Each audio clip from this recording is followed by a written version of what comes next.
Hello everyone and welcome to GS fighters. दोस्तों, सबसे पहले तो माफ़ी चाहूँगा कि कुछ दिनों से वीडियो नहीं आ रही थी।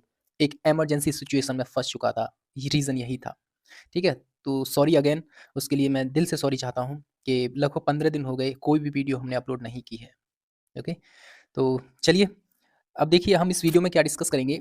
जनरल साइंस का जो घटना चक्र का जो पूर्वावलोकन है, उसको हम इस वीडियो में डिस्कस करेंगे। और साइंस की एक सीरीज चलेगी जिसको हम, ये जो घटना चक्र की बुक है पूर्वावलोकन जो है, इसको हम जो है डिस्कस करेंगे। इसमें टॉपिक वाइज डिस्कस करेंगे। सबसे पहले जो फिजिक्स है उसके बारे में, उसके जितने भी टॉपिक्स हैं। देखिए, ये जो बुक है बहुत ही ज़्यादा इंपॉर्टेंट है, क्योंकि इस बुक में महत्वपूर्ण प्रश्न जो एग्जाम्स में आए हुए हैं और जो आने की संभावना है, टॉपिक वाइज दे रखा है। जैसे आज का टॉपिक हमारा यूनिट्स है, यानी इकाई।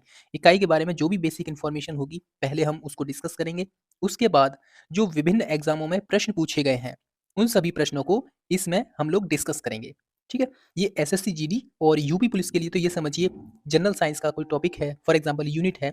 अगर यहाँ से प्रश्न आता है तो डेफिनेटली प्रश्न जो है इस वीडियो से, या कह सकते हैं इस पुस्तक से बाहर नहीं जाएगा। ठीक है, चलिए शुरू करते हैं आज की क्लास को। सबसे पहले तो आपको पता होना चाहिए कि यूनिट कहते किसे हैं। देखो, कोई भी भौतिक राशि है, उसको मापने के लिए उस राशि के एक निश्चित परिमाण की आवश्यकता होती है, जिसको हम एक नाम दे देते हैं और उसी नाम को यूनिट कहते हैं। यानी कोई चीज़ है, कोई वस्तु है, उसको मापने के लिए जो मानक तय किया जाता है, उस मानक को दिया गया नाम ही यूनिट होता है, यानी उस वस्तु की इकाई बन जाता है। ठीक है, इंटरनेशनली देखा जाए तो मुख्यतः 4 प्रकार की इकाइयाँ होती हैं मापन के लिए। ठीक, और ये इस प्रकार हैं। जैसे सीजीएस पद्धति। सीजीएस का मतलब होता है सेंटीमीटर, ग्राम और second. FPS foot pound second. MKS metre, kilogram और सेकंड। और एक है लास्ट में एसआई पद्धति। इसको बोलते हैं हम इंटरनेशनल सिस्टम ऑफ यूनिट्स। देखिए, चारों पद्धतियों में एसआई यूनिट जो होता है वो सबसे ज़्यादा महत्वपूर्ण है और सर्वमान्य भी है। ठीक है, इसके बारे में थोड़ी सी इंफॉर्मेशन और जान लेते हैं। देखो, एसआई पद्धति जो होती है, यानी कि इंटरनेशनल सिस्टम ऑफ यूनिट, ये इसकी फुल फॉर्म है एसआई की, इंटरनेशनल सिस्टम ऑफ यूनिट। इसको वर्ष 1960 में पेरिस में एक अंतर्राष्ट्रीय मापतोल के अधिवेशन में इसको स्वीकार किया गया था। प्रेजेंट में इस पद्धति का यूज सर्वमान्य है और महत्वपूर्ण भी है। इसी को यूज किया जाता है। ठीक है, इसके अंतर्गत इस पद्धति में 7 मूल मात्रक होते हैं, जो कि इस प्रकार है। जैसे लंबाई, द्रव्यमान, समय, ताप, विद्युत धारा, ज्योति तीव्रता और पदार्थ का परिमाण। ठीक है, जैसे लंबाई का मात्रक होता है मीटर, द्रव्यमान का मात्रक किलोग्राम, समय का सेकंड, ताप का केल्विन, विद्युत धारा का एम्पियर और ज्योति तीव्रता का जो है कैंडेला, और पदार्थ का परिमाण जो होता है मोल में हम इसको मापते हैं। ठीक है जी, और ये इनके साइन हैं। ठीक है, जैसे लंबाई को मीटर में मापते हैं, द्रव्यमान को किलोग्राम में, समय को सेकंड, ताप को केल्विन और विद्युत धारा को एम्पियर और ज्योति तीव्रता को कैंडेला में, और यानी कैंथ सीडी में, और पदार्थ का जो परिमाण होता है उसको मोल में हम लोग मापते हैं। ठीक है जी, चलिए, यहाँ पर कुछ भौतिक राशियाँ दे रखी हैं और उनके जो मात्रक हैं। देखिए, ये जो भौतिक राशियाँ हैं, ये इनके जो मात्रक बने हैं वो व्युत्पन्न मात्रक कहे जाते हैं। क्यों? क्योंकि जो मूल मात्रक से जो मात्रक उत्पन्न होते हैं उनको ही हम व्युत्पन्न मात्रक कहते हैं। ध्यान रखेंगे इसको भी। जैसे आयतन, आयतन में आयतन का क्षेत्रफल क्या होता है? लंबाई गुणा चौड़ाई गुणा ऊंचाई, यही तो होता है ना। ठीक है, अब इसकी देख लिए, लंबाई को हम मीटर में मापते हैं, चौड़ाई को भी मीटर में और ऊंचाई को भी मीटर में। तो इस प्रकार आयतन का मात्रक बनता है मीटर की घात 3। ठीक है, यानी कि मीटर को हम 3 बार मल्टीप्लाई करेंगे, तब जाके हमें आयतन का जो मात्रक मिलेगा मीटर की घात 3 मिलेगा। ठीक है, यानी मीटर क्यूब मिलेगा। उसी प्रकार घनत्व, घनत्व जो होता है द्रव्यमान और द्रव्यमान बटे आयतन होता है।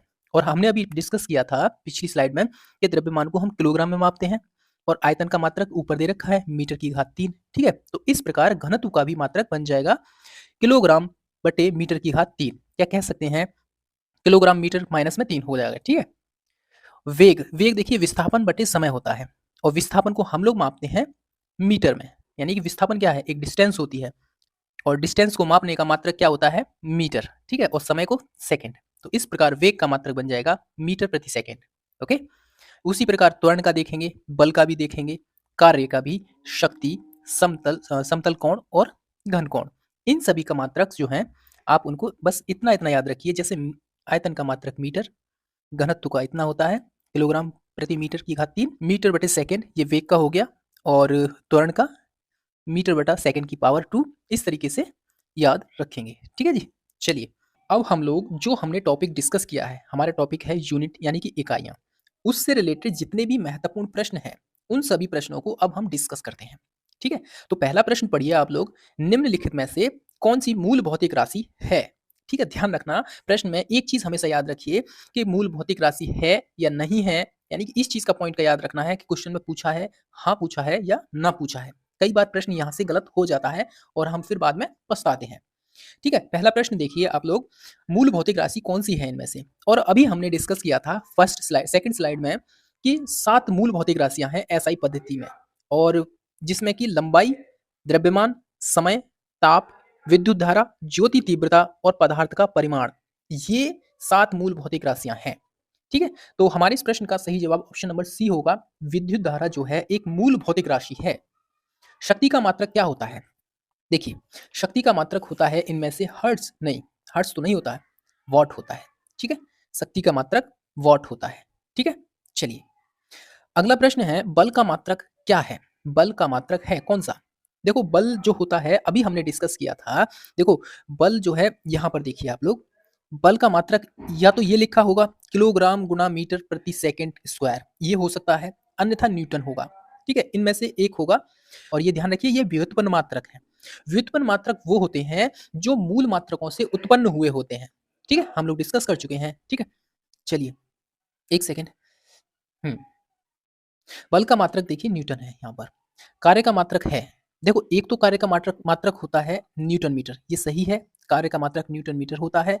एक और होता है यहाँ पर, कार्य का मात्रक जूल भी होता है, इसको भी याद रखेंगे, यानी ऑप्शन नंबर 1 एकदम सही है। जूल भी है और न्यूटन मीटर भी है, ओके?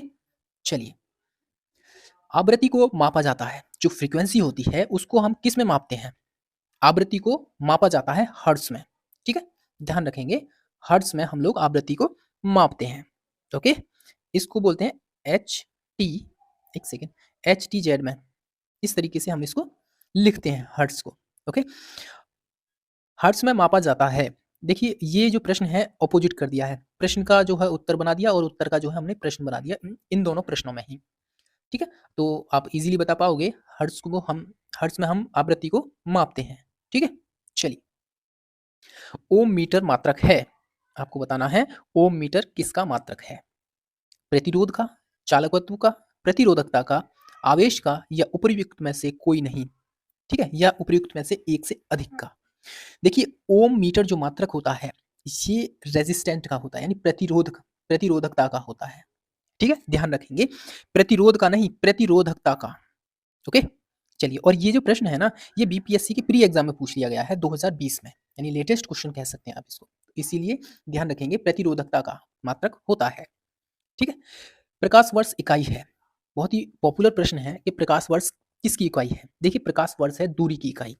अब ये कैसे है दूरी की इकाई? देखो, जब प्रकाश 1 वर्ष में जितनी दूरी तय करता है, उसको 1 प्रकाश वर्ष कहते हैं और 1 प्रकाश वर्ष जो होता है, वो इक्वल होता है किसके?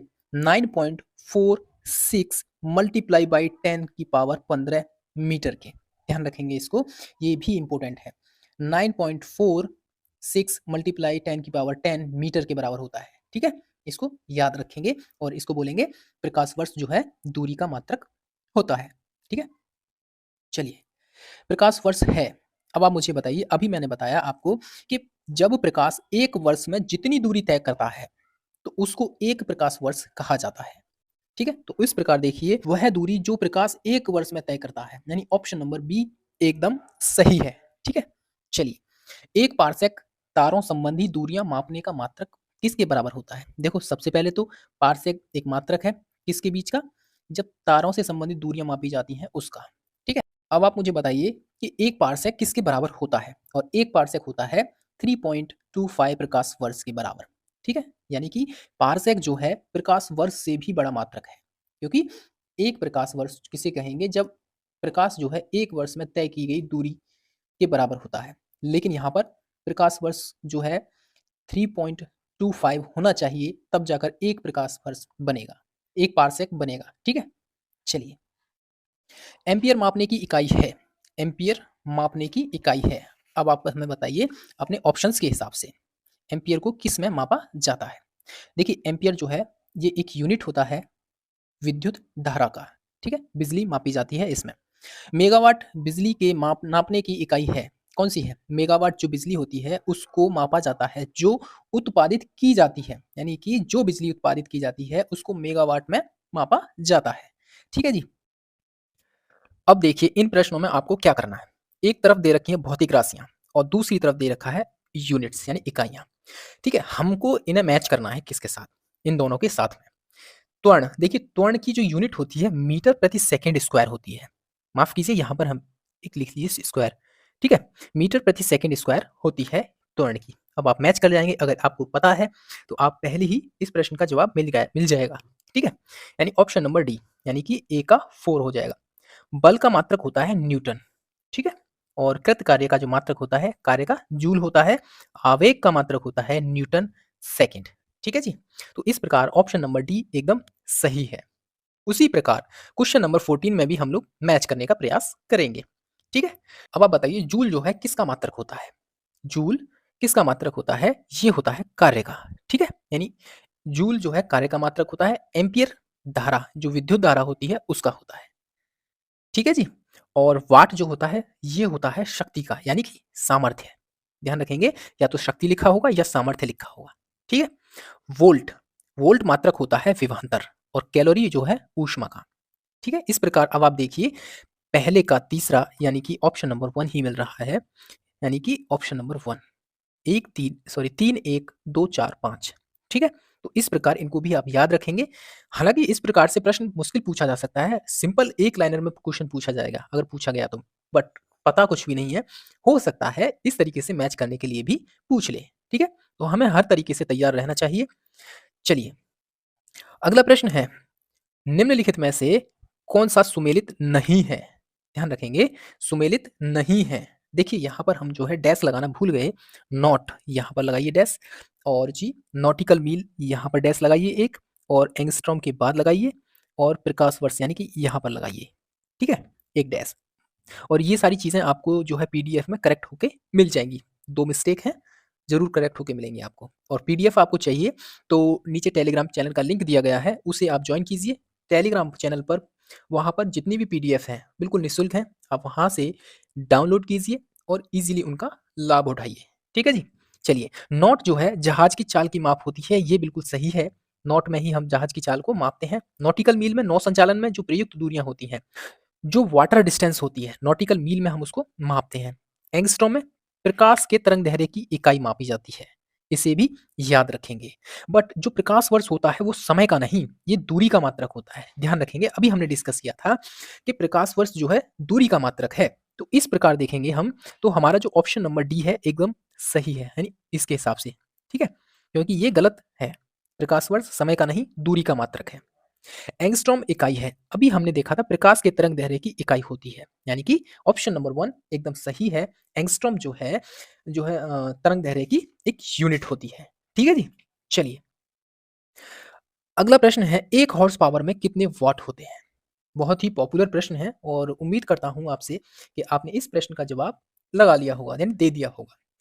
746 वॉट के बराबर होता है 1 हॉर्स पावर। ठीक है? चलिए, अगला प्रश्न फिर से सुमेलित करना है आपको और इसमें देखेंगे आप लोग कि उच्च वेग जो है, किसका मात्रक होता है? इसका जो मात्रक है, कौन-सा होता है? उच्च वेग का मात्रक होता है मैक, ठीक है? तरंग दैर्ध्य अभी हमने डिस्कस किया पिछली स्लाइड में एंगस्ट्रॉम।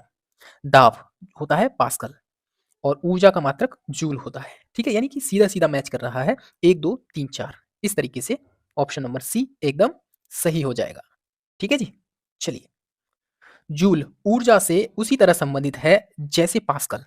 देखो, जूल जो है किसका मात्रक होता है? ऊर्जा का, यानी ऊर्जा का मात्रक है जूल और पास्कल किसका मात्रक है इसमें से?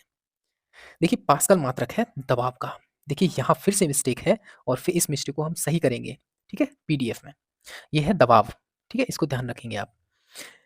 20वां प्रश्न है, निम्न में से कौन-सा एक सुमेलित नहीं है?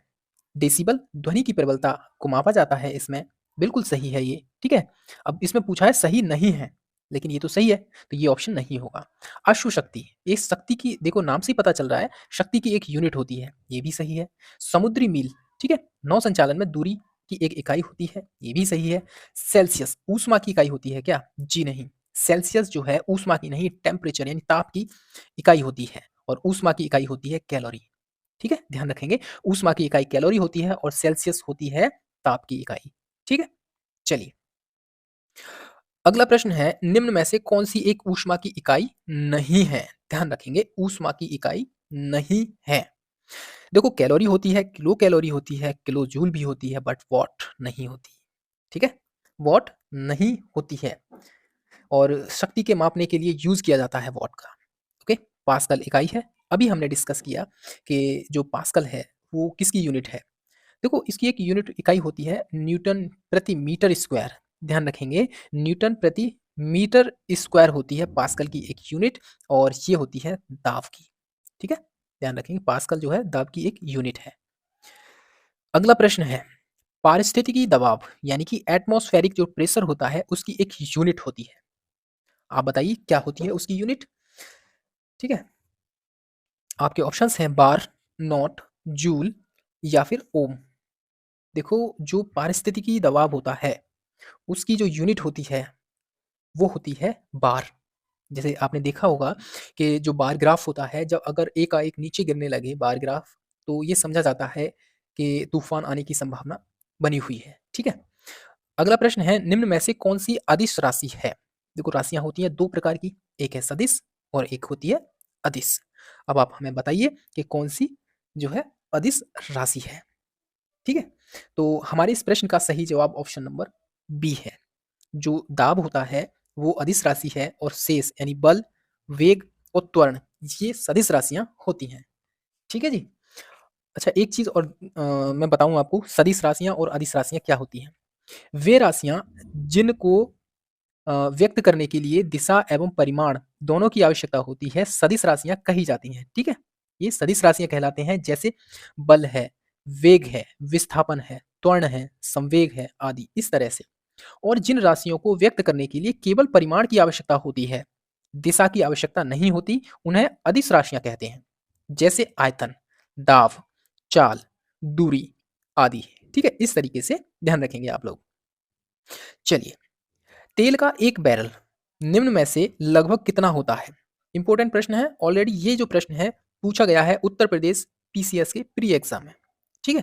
तो इस प्रश्न का जवाब जो है, हालांकि ऐसा नहीं है कि यूपीपीएससी ने ये पूछा हो, ये एसएससी ने भी पूछ लिया है प्रश्न रेलवे के एग्जाम में। ठीक है? तो ध्यान रखेंगे इसको। और 159 यानी कि 159 लीटर के बराबर होता है एक बैरल। ठीक है? और आपको पता होगा बैरल किसे बोलते हैं? हमारी जो गवर्नमेंट होती है, जो क्रूड ऑयल खरीदते हैं हम, वो बैरल्स में ही खरीदते हैं। ठीक है? ध्यान रखेंगे इसको। लंबाई की न्यूनतम इकाई है, जो लंबाई होती है उसकी सबसे छोटी इकाई कौन-सी होती है? और सबसे छोटी होती है फर्मी। फर्मी जो होती है, ये होती है 1 फर्मी बराबर होता है किसके? देखिए, 10 की पावर माइनस का 15 मीटर। ध्यान रखेंगे, माइनस का 15 मीटर के बराबर होता है। ठीक है? चलिए, अगला प्रश्न है, क्यूसेक में क्या मापा जाता है? क्यूसेक जल की शुद्धता, जल की गहराई, जल का बहाव या फिर जल की मात्रा। और जल जब फ्लो करता है यानी बहता है तो उसको मापते हैं जल के बहाव को मापने के लिए। ठीक। अगला प्रश्न है, निम्न में से कौन एक वायुमंडल के ओजोन परत की मोटाई नापने वाली इकाई है? यानी कि जब ओजोन परत की जो मोटाई है उसको मापा जाता है तो किस यूनिट में मापा जाता है? कौन सी इकाई है वो? नॉट है? जी नहीं। डॉप्सन है? जी हाँ। ठीक है? तो ध्यान रखेंगे, डॉप्सन में हम लोग जो है यूनिट को मापते हैं। डॉप्सन एक यूनिट है ओजोन परत की मोटाई मापने की। ठीक है? चलिए, अगला प्रश्न है, डॉप्सन इकाई का प्रयोग किया जाता है। अभी हमने डिस्कस किया कि डॉप्सन जो है ओजोन परत की जो मोटाई होती है उसको मापा जाता है इसके द्वारा। ठीक है? तो ये थे हमारे प्रश्न किससे रिलेटेड? यूनिट से रिलेटेड। फिजिक्स का एक टॉपिक है यूनिट, यहाँ से प्रश्न हर एग्जाम में बनने की संभावना होती है, इसीलिए हमने इसको पहले डिस्कस किया है। ठीक है? और चलिए, फिलहाल इस वीडियो में इतना ही। अपना और अपनों का ख्याल रखिए। जय हिंद, जय भारत।